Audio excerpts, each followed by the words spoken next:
Assalamualaikum warahmatullahi wabarakatuh. Perkenalkan, nama saya Wisnu Purwanto, CGP Angkatan 10 Kabupaten Bengkalis. Pada kesempatan kali ini saya akan memaparkan tugas 1.1J koneksi antar materi, kesimpulan dan refleksi modul 1.1 dengan fasilitator Ibu Nirma Herlina MPD dan pengajar praktek Bapak Muhammad Nuh SPD. Pengajaran dan pendidikan. Pengajaran adalah bagian dari pendidikan. Pengajaran merupakan proses pendidikan dalam memberi ilmu atau berfaedah untuk kecakapan hidup anak secara lahir dan batin. Pendidikan memberi tuntunan terhadap segala kekuatan kodrat yang dimiliki anak. Pendidikan haruslah holistik, mencakup aspek fisik, intelektual, emosional, dan spiritual. Pendidikan bukan hanya tentang pemberian pengetahuan akademis semata, tetapi juga melibatkan pengembangan kepribadian dan karakter individu. Apa yang Anda percaya tentang murid dan pembelajaran di kelas sebelum Anda mempelajari modul 1.1? Sebelum mempelajari modul 1.1, pembelajaran yang saya lakukan yaitu 1. Hanya transfer materi pelajaran kepada murid. 2. Ketuntasan materi pelajaran lebih penting dibandingkan pemahaman dan karakteristik siswa. 3. Nilai siswa hanya dinilai dari aspek kognitif saja dan mengesampingkan aspek non-kognitif siswa. 4. Pembelajaran model teacher center berpusat pada guru. 5. Murid sebagai objek pembelajaran. 6.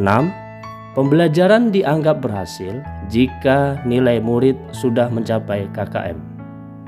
7. Tidak memperdulikan apakah murid sudah paham dengan materi yang saya ajarkan. 8. Meminta murid menghafalkan materi-materi pelajaran yang saya ajarkan. 9. Menganggap gagal jika murid mendapatkan nilai di bawah KKM.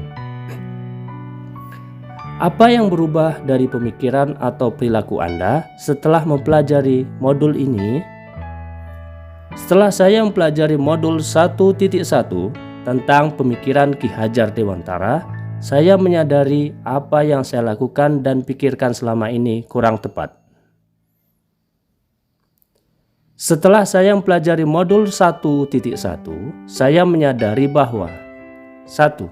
Saya seharusnya melakukan proses pembelajaran secara menyeluruh. 2. Menjadikan murid sebagai subjek pembelajaran, bebas berpendapat, bebas berekspresi, dan bebas berkreasi. 3. Guru sebagai fasilitator pembelajaran. 4. Menghadirkan pembelajaran yang aktif, menarik, dan menyenangkan. 5. Harus mempelajari karakteristik murid. 6. Memberikan kesempatan murid untuk tumbuh dan berkembang sesuai kodratnya. Apa yang dapat segera Anda terapkan lebih baik agar kelas Anda mencerminkan pemikiran Ki Hajar Dewantara? Yang dapat segera saya terapkan lebih baik agar kelas saya mencerminkan pemikiran Ki Hajar Dewantara yaitu 1. Saya harus mengenali karakter dan latar belakang murid dengan menjalin komunikasi yang baik. 2. Menerapkan pembelajaran yang aktif, kreatif, inovatif, komunikatif, dan kolaboratif. 3. Merancang pembelajaran yang interaktif dan menyenangkan dengan menerapkan metode student center, pembelajaran berpusat pada murid. 4. Pembelajaran yang saya lakukan tidak lagi menuntut murid untuk pintar, tetapi harus menuntut murid menjadi pribadi yang baik. Demikianlah pemaparan singkat dari saya. Saya akhiri. Assalamualaikum warahmatullahi wabarakatuh. Terima kasih.